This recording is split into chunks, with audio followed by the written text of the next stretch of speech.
T here with special guest Shane Farmer. Hey guys. From Darkhorse Rowing.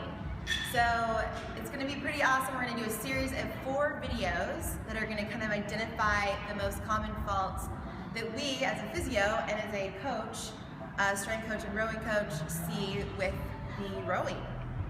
Hence we're sitting in front of the rower here. So Shane, I'll let you introduce yourself, but he is a good friend of ours and someone I go to as a resource for this sport of rowing that we see with CrossFit athletes. CrossFit athletes are using it to train as well as obstacle racers alike, so all right. Glad to have you here. Thank you. Yeah, name's Shane Farmer, founder of Darkhorse Rowing, also a coach for CrossFit Rowing, and a love of all things CrossFit and rowing combined. Started my career as a rower in college. CrossFit was our strength training. Post-college, went into CrossFit, got to compete, went to the games with Team Invictus 4 times, had a blast, and so now what I do is bring my love of this machine and the sport of CrossFit together. Awesome. So we're going to have a series of 4 videos for you guys. They're going to be awesome, and if you are drinking Darkhorse coffee, make sure you look up darkhorserowing.com, and if you're not, do it anyway, alright? So stay tuned. Series 1, Shane and I are going to discuss the missing the catch fault that we see. So before this, we were having a discussion on the most common problems that we see with rowing, and one of them is that starting position, what I consider the kind of the globally flexed, almost squat position. Yep. I would say that's probably the #1 issue that you see when people are moving on the rowing machine, is missing the catch. And as I like to put it, if you miss the catch, you've missed the stroke.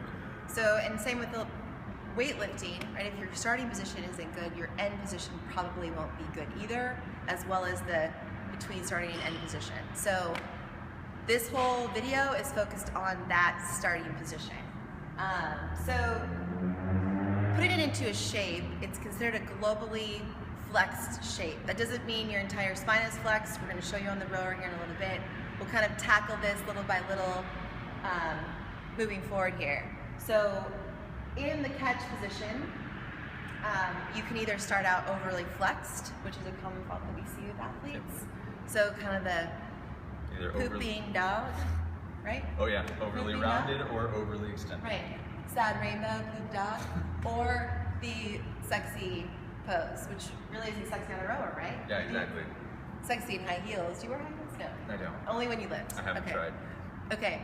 That one time, so those are 2 problems that we see, and in terms of the fix of these faults, there's 5 points of performance. You want to go through those? Yeah, absolutely. So body at 11 or 1, depends on which way you're looking at the body, which will lead to hips being behind the shoulders, which is critical. When you're looking at good position, global flexion at the catch, you want to make sure that the hips are behind the shoulders. So if you're watching from the side of an athlete, you will see that. If you see hips under the shoulders, something's wrong. We need to go make a fix. Vertical shins with a heel planted. So we are getting a serious amount of stretch and compression in that position, that global flexion position. It should feel tight. So if you don't feel tension in that position, again, something's probably wrong. And then finally, knees underneath or slightly inside of the arms. Okay. Loading tension into the hips. Okay.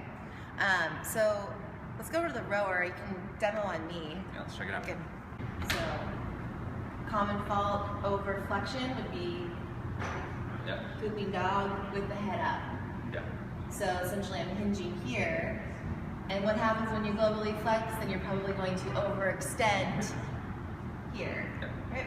As you move through the stroke and hit the release. And so would this be what?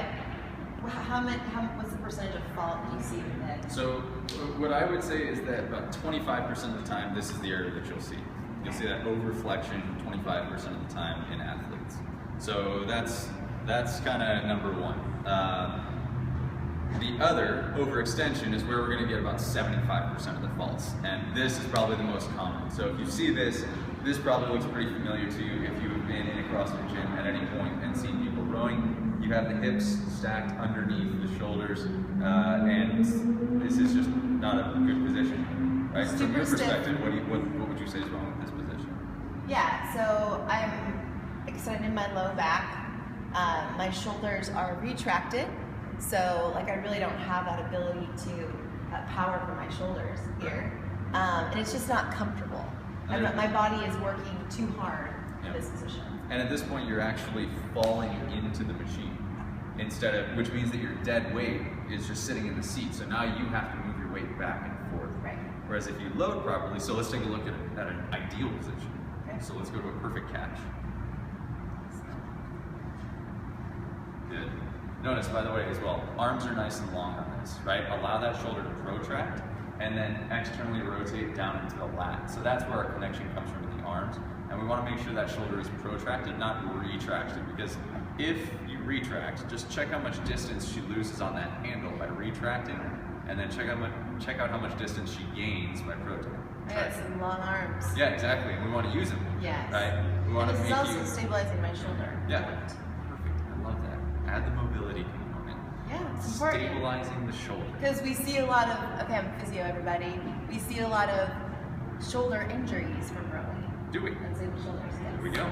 Unstable shoulders. Let's stabilize that thing. Yes. So, if we are in an ideal position, you can see all the points of performance we just talked about, right? Arms long, externally rotated, hands be nice and relaxed. We want, basically, the only tension in the arms that we want is in the lat. Then we have that nice 1 o'clock, 11 o'clock angle of the body. Hips are behind the shoulders. We see that vertical shin with a nice flat foot on the foot stretcher.